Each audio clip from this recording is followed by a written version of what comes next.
incidente a Pederoba, 65enne in moto urta l'auto che lo precede e viene sbalzato in un fossato morendo sul colpo lo strazio della moglie.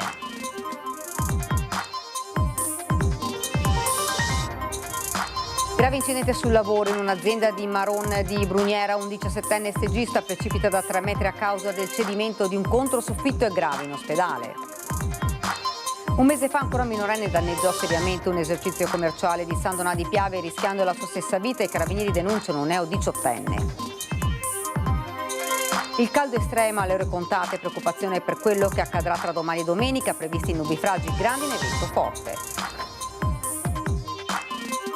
L'Alemannia riaprirà martedì con limitazioni in caso di pioggia in orario notturno, svolta dalla riunione a San Vito fortemente voluta dall'assessore Bottaccini, in polemica con la decisione di ieri che indicava almeno 15 giorni di stop. Continua l'odissea della statale Valsugana a Pove del Grappa, si rovescia un rimorchio carico di carcasse di animali, traffico in tilt e puzza nauseabonda per ore.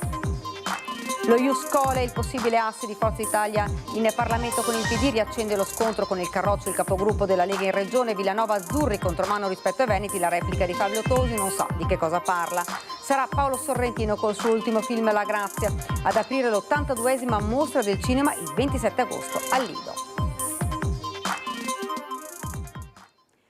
Buonasera, ben ritrovati, edizione regionale dei nostri notiziari. Dunque, lo avete sentito in primo piano, la cronaca, si è schiantato contro l'auto che lo precedeva, nulla da fare per un motociclista volato nel fosso, a perdere la vita un 65enne di Pederoba.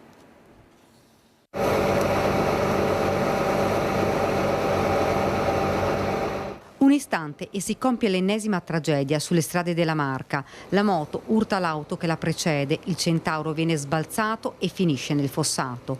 Nulla da fare per il motociclista. Lungo via Valcavasia a Pederoba perde la vita Ubaldo Baldo, 65 anni. A dare l'allarme alcuni automobilisti che assistono al dramma. Sì, ero sul furgone e ho visto solo volare l'uomo e basta. Finire nel fossato? Sì, esatto, basta. Ha fatto un volo? Sì, il volo, adesso non so quanti metri ha fatto, però ha fatto un bel volo. Sì. E c'era la macchina, la Panda qui davanti? Era ferma in mezzo alla strada che doveva girare, dopo non so, non ho visto tutto quanto la dinamica. Davanti ai loro occhi lo strazio di un'altra vittima. Sul posto accorrono i familiari, le urla della moglie. Arriva il sindaco Marco Turato che conosce il 65enne. Famiglia conosciuta in paese, stimata, apprezzata, umile. E mi stringe il cuore vedere una vittima così sulla strada. Mi dispiace, un forte abbraccio a tutta la famiglia, soprattutto ai figli. L'amministrazione è vicina a loro in questo momento così tragico per loro. Stava rientrando dal lavoro? Si stava rientrando dal lavoro, purtroppo questa mattina avrebbe dovuto essere anche in un altro posto, tra l'altro mi diceva la moglie, per cui anche la fatalità ha giocato un brutto scherzo. Una tragica fatalità, secondo i primi accertamenti, il 65enne, originario di Cavaso del Tomba, ma da anni residente a Pederoba, stava percorrendo la strada, un lungo rettilineo, davanti una Panda che all'altezza dell'incrocio con via dei Castelli sembra avesse iniziato una manovra per svoltare. Un attimo la due ruote tocca l'auto e finisce fuori strada. Per il 65enne nulla da fare, soccorso anche il conducente della vettura trasportato dal suo M118 in ospedale. Le sue condizioni non sarebbero gravi. I due mezzi coinvolti nell'incidente sono stati messi sotto sequestro. Una strada pericolosa questa dove corrono, si lamentano alcuni cittadini, lo conferma anche il sindaco. È una pista di decollo questa strada qua. Ed è pericoloso non solo in questo punto ma in tutto il percorso dell'SP26, sia per la velocità dei mezzi, per gli incroci e anche e soprattutto per gli animali selvatici che la attraversano di notte e che tante volte ha portato anche a tragedie simili. Gli automobilisti transitano, rallentano a lato, sul fossato la moto, poco distante, il corpo di Ubaldo Baldo. Gli occhi della gente si abbassano, un'altra vittima, un'altra famiglia piegata dal dolore, un'altra croce sulla strada. Auto travolge monopattino, 31enne sbalzato nel fossato, è gravissimo l'incidente alle 23 a Colle Umberto, dove un 24enne del posto in una via priva di illuminazione si è scontrato con il 31enne straniero di Ponte nelle Alpi sul monopattino. Immediata la chiamata ai soccorsi, sul posto si è precipitato l'elicottero notturno di Treviso Emergenza che ha trasportato d'urgenza l'uomo all'ospedale Cafoncello, dove si trova ora ricoverato in prognosi riservate. I rilievi sono stati eseguiti dai carabinieri. di Vittorio Veneto. Esce di casa in bici e si scontra contro un'auto, gravissima, una 69enne, è successo questa mattina a Marostica. Si trova ricoverata in gravissime condizioni al San Bortolo di Vicenza nel reparto di rianimazione una donna di 69 anni di Marostica che in sella alla sua bici si è scontrata contro un'auto condotta da una 42enne di Cartigliano. L'incidente stradale all'incrocio tra le vie Gobbe e Roma nella città degli Scacchi. Da una prima ricostruzione da parte dei carabinieri della locale stazione pare che l'anziana sia uscita dalla laterale via Gobbe dove vive per immettersi in via Roma proprio nel momento in cui arrivava una Volkswagen T-Roc. L'autista, seppur procedendo a bassa velocità dato il traffico mattutino dell'ora di punta, se la sarebbe trovata davanti all'improvviso. La ciclista è carambolata sul cofano del veicolo per poi finire sull'asfalto. Disperate le sue condizioni, tanto che è stato necessario allertare l'elisoccorso di Treviso che l'ha trasportata al nosocomio Berico dopo che è stata intubata sul posto dai sanitari del SUEM di Bassano. Pesanti disagi al traffico, con la strada bloccata per oltre un'ora per permettere lo sgombero dei mezzi e i rilievi del sinistro. E grave incidente sul lavoro in un'azienda di Maron di Brugnera. Un 17enne stagista è precipitato da 3 metri a causa del cedimento di un controsoffitto.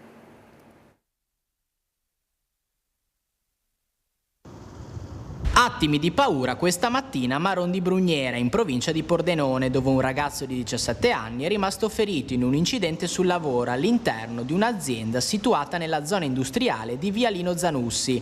Il giovane, residente a Sacile, stava svolgendo uno stage formativo. Secondo una prima ricostruzione, il ragazzo sarebbe precipitato da un'altezza di circa 3 metri, dopo che il controsoffitto su cui si trovava ha improvvisamente ceduto. L'impatto è stato violento, tanto che sul posto sono stati immediatamente allertati i soccorsi. Sono intervenuti i sanitari del 118, i vigili del fuoco e l'elisoccorso. Il 17enne è stato stabilizzato sul posto e successivamente trasportato in volo all'ospedale di Udine. Dalle prime informazioni ha riportato un trauma cranico e toracico, oltre a varie contusioni, ma fortunatamente non sarebbe in pericolo di vita. Sull'accaduto sono in corso accertamenti da parte delle autorità competenti che dovranno chiarire con precisione la dinamica dell'incidente.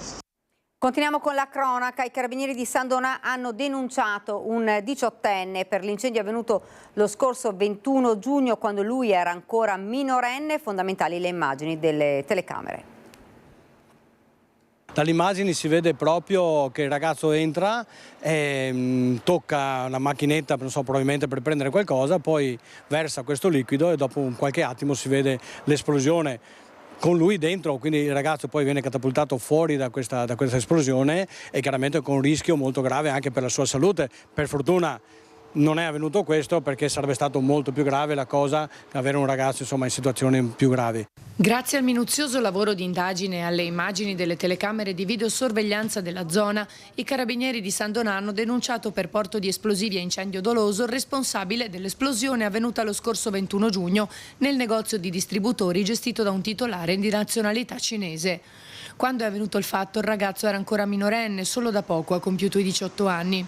Dopo averlo identificato, i militari dell'Arma hanno perquisito la sua abitazione, dove sono stati trovati e sequestrati ulteriori elementi utili a sostegno dell'ipotesi investigativa, tra i quali una tanica contenente liquido infiammabile e gli indumenti indossati il giorno dell'incendio.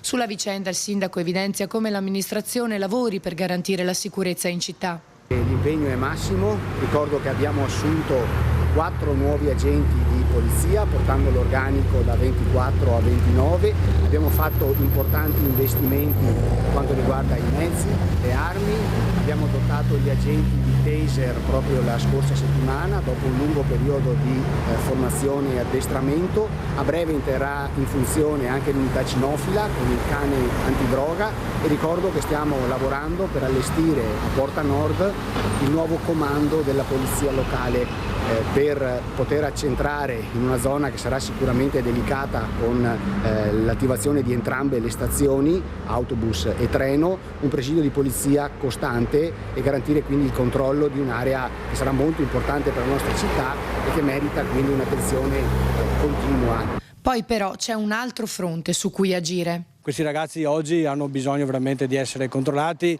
e di dargli anche delle attività da fare. Per questo l'assessorato allo sport, l'assessorato alla cultura e anche l'assessorato ai servizi sociali stanno lavorando molto con le associazioni, con le parrocchie, con le associazioni sportive, proprio per cercare di coinvolgere questi ragazzi, per dargli qualcosa da fare durante la giornata o per renderli operativi a fare qualcos'altro.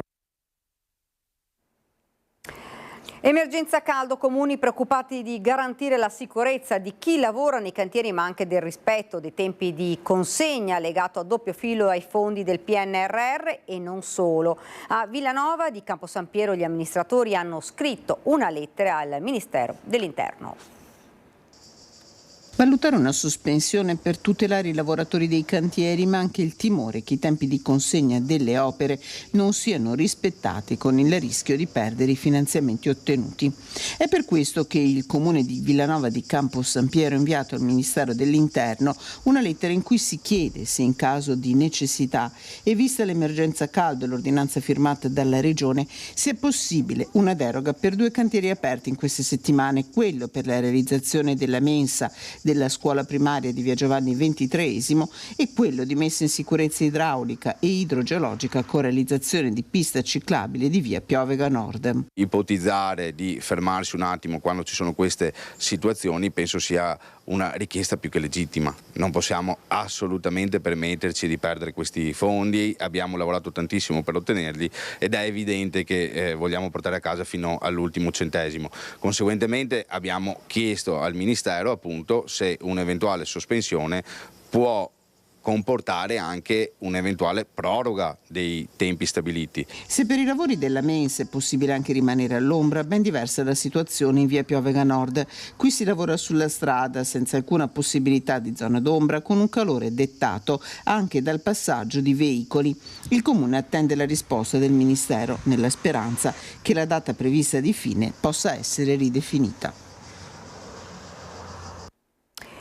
Dopo giorni di caldo estremo c'è preoccupazione per quello che accadrà tra domani e domenica. Aria fredda da nord porterà piogge intense con grandine e vento forte. Il punto con il meteorologo Giancarlo Iannicelli. Pioggia intensa con vento forte e grandine. È la previsione per domenica prossima, stando alle carte meteorologiche del generale Giancarlo Iannicelli, che ci fa vedere dove ruotano gli anticicloni responsabili della fortissima ondata di caldo di questi giorni, con una novità decisamente impattante. La novità è che sul bordo di questo anticiclone c'è una discesa di aria più fresca, potrà dar vita a un contrasto con la massa d'aria calda che permane in pianura e quindi temporali che potranno essere localmente anche intensi. Maltempo forte ma a macchia di leopardo. Fortunatamente sarà abbastanza isolata la situazione di questi fenomeni e di breve durata, quindi prevediamo da domenica che gli impulsi saranno più intraprendenti e potranno dar vita dal tardo pomeriggio anche gradualmente fenomeni temporaleschi. Il gran caldo ha portato in alto lo zero termico con gravi conseguenze sul fronte grandine. Arriva la grandine perché c'è il sollevamento della massa d'aria, si solleva, si raffredda, è ricca di umidità, quindi di vapore, questo si congela e forma il ghiaccio, ricadendo poi aumenta di volume. Il rischio quindi è che si ripetano chicchi come il 26 giugno nel Monte Bellunese e nell'Alta Marca. Poi c'è il vento. Colpi di vento molto forti che sono dannosi insieme alla grandine. Poi poter prevedere l'intensità e il posto dove si verificherà questo fenomeno è sempre molto difficile. Sorvegliata speciale l'intera area pedemontana, punto di contatto tra l'aria calda umida di pianura e quella fredda discesa da nord. È qui che si formeranno i fenomeni più intensi. Tutto passerà già da lunedì, quando gradualmente riprenderà il caldo, che a metà luglio toccherà punte mai viste prima. Avremo di nuovo dei picchi di 39 e 40 gradi. Ricordo, e non lo dimentico mai, lo ricordo sempre, che per chi lavora e chi deve stare con il capo al sole, all'aperto, che i 39-40 gradi previsti sono previsti all'ombra e sono rilevati all'ombra. Quindi al sole all'aperto si dovrebbero sopportare fino a 60 e oltre gradi, quindi è una situazione veramente critica. Dal caldo africano ad un repentino temporale che si è abbattuto nel primo pomeriggio nella Valle del Chiampo, in modo particolare ad Arzignano, una grandinata durata pochi minuti che non ha fatto però registrare danni. Il forte vento ha trascinato in strada fogliame e danneggiato alcuni rami degli alberi. Per le prossime ore sono previsti, come avete sentito, ulteriori precipitazioni sparse. La statale Alemagna riaprirà martedì prossimo 8 luglio con limitazioni in caso di pioggia e in orario notturno. È questa la notizia emersa dalla riunione che si è svolta oggi a San Vito, fortemente voluta dall'assessore regionale Giampaolo Bottaccini, in polemica con la decisione raggiunta ieri di chiudere la strada per almeno 15 giorni.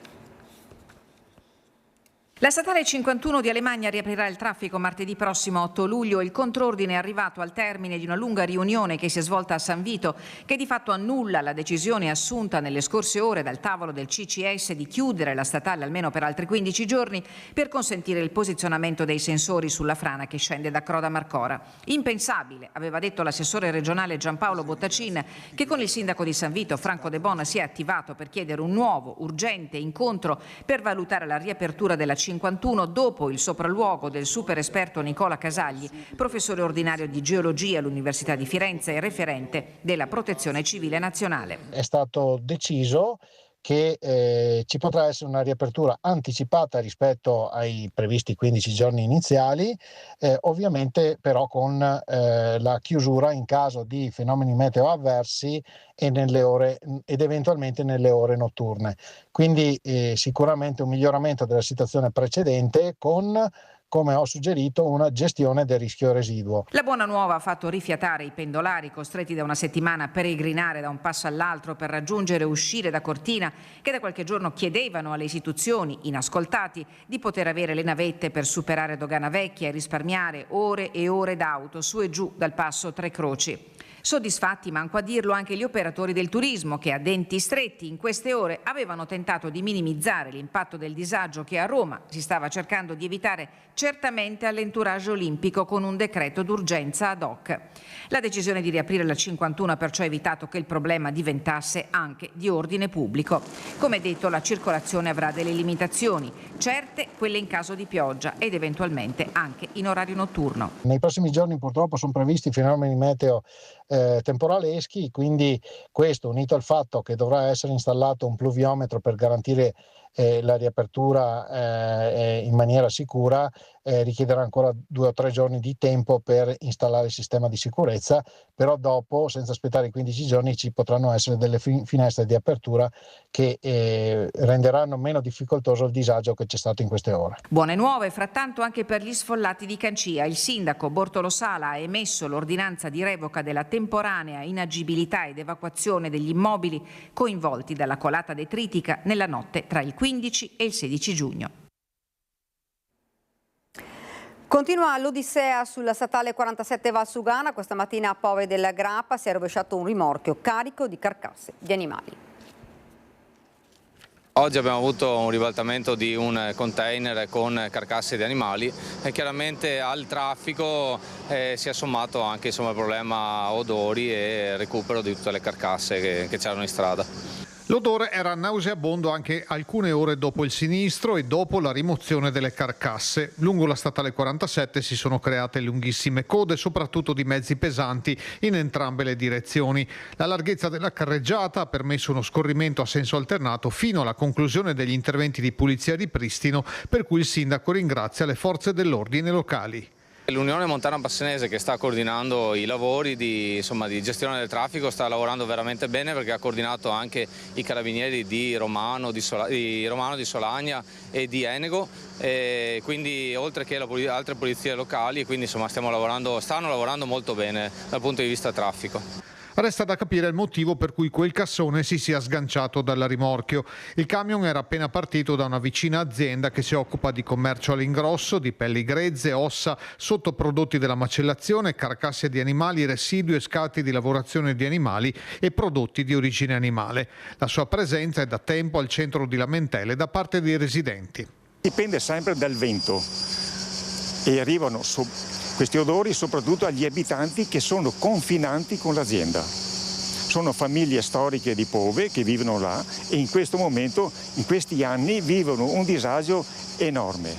L'installazione di un abbattitore di odori ha attenuato il problema, ma non 7 giorni su 7. L'odore ha una particolarità. Arriva di notte, in piena notte, al mattino prestissimo, al sabato e alla domenica. Per dire anche a Ferragosto, il giorno di Pasqua, si sentiva odore. E vogliamo capire perché l'odore esce quando l'azienda non lavora, è chiusa. E su questo non abbiamo avuto finora risposte. Speriamo. Siamo alla politica, alla vigilia del summit del Carroccio che domani mattina a Treviso vedrà oltre 400 amministratori della Lega riuniti con il segretario regionale Alberto Stefani per dare il via alla campagna per le regionali e mettere a punto il programma. Si riaccende lo scontro con Forza Italia dopo che la proposta di legge degli azzurri sullo Ius Scholae potrebbe trovare un asse con il PD in Parlamento. Il capogruppo in regione, Villanova, l'attacco, la replica del coordinatore regionale di Forza Italia, Flavio Tosi. Forza Italia con Tajani ieri è tornato alla carica sullo Ius Scholae. Non è bastata la bocciatura senza appello che è arrivata dal referendum di poche settimane fa, dove gli italiani hanno detto chiaramente che non vogliono corridoi preferenziali per le nuove cittadinanze. Forza Italia sembra andare veramente contromano rispetto a quella che è la volontà degli italiani. Noi invece come Lega ci riuniremo proprio domani insieme ai nostri sindaci, ai nostri assessori, più di 400 amministratori del territorio, per iniziare a scrivere quello che è un programma verso le regionali, un programma che deve intercettare i bisogni reali dei veneti. Tra questi sicuramente non c'è lo Ius Scholae. Alberto Villanova, rispetto allo Ius Scholae, dovrebbe prima leggersi i provvedimenti, capirli, così eviterebbe, come spesso gli capita, di parlare a sproposito. Per lo Ius Scholae è addirittura più restrittivo dell'attuale situazione. Oggi, con 10 anni di permanenza in Italia, chiunque può ottenere la cittadinanza, a prescindere da come si comporti e soprattutto che sia integrato o meno, che parli o meno l'italiano. Mentre invece l'Ius Scholae cosa prevede? Prevede che ci vogliano 10 anni di frequenza alla scuola dell'obbligo in Italia, quindi vale per i ragazzi e le ragazze che sono integrati, 10 anni di frequenza con profitto, è un provvedimento che la dà a chi è realmente integrato. E questa è la giusta direzione, anche perché se parliamo per esempio di uno dei grandi problemi di sicurezza che ci sono oggi, che è quello dei Maranza, i cosiddetti Maranza, che hanno tutti la cittadinanza italiana, con lo Ius Scholae probabilmente nessuno di loro potrebbe raggiungerla. E poi c'è un fatto in prospettiva, noi siamo un paese purtroppo in denatalità, è vero che è giusto fare come le facciamo, come questo governo sta facendo, politiche per la natalità, però la Francia, che lo fa da 20 anni, è riuscita dopo 20 anni a sconfiggere la denatalità. Noi non possiamo aspettare 20 anni per risolvere un problema drammatico, che è anche quello dei lavoratori. Noi abbiamo posti di lavoro e non abbiamo lavoratori, e le imprese chiedono lavoratori, e quindi avere dei ragazzi immigrati, integrati, che vanno a scuola con profitto, che vogliono integrarsi, crescere, mettere su famiglia e lavorare in Italia, questa è anche una risposta positiva dal punto di vista della crescita della società.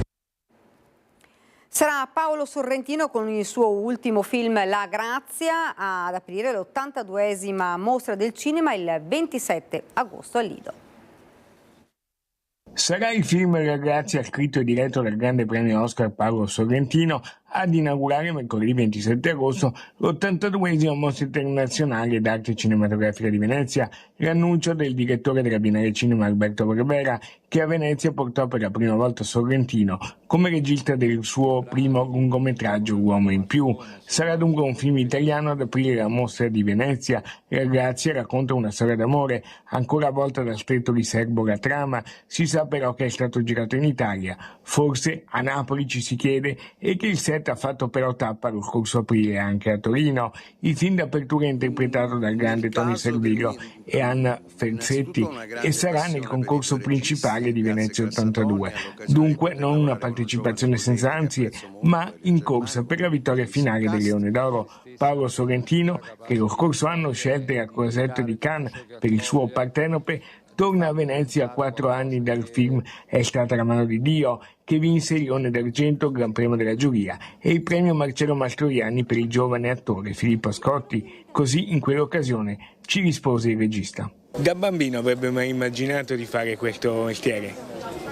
No, francamente non pensavo che nessuno mi avrebbe mai affidato più di 50.000 lire per fare qualche cosa. E com'è nata questa sua passione? La mia passione per il cinema è nata guardando film a casa annoiato, e a un certo punto mi sono reso conto che i film erano una meravigliosa occasione di fuggire la propria malinconia, la propria sofferenza. Continua il grande binomio artistico con Tony Servillo, che alla mostra dello scorso anno disse: Un rapporto con Venezia è un rapporto magnifico, ho fatto qui tante regie liriche alla Fenice e poi è arrivato anche il cinema, è un rapporto molto molto forte. Ed è davvero tutto, ora la sigla, poi le previsioni del tempo. Grazie per averci seguito, buona serata.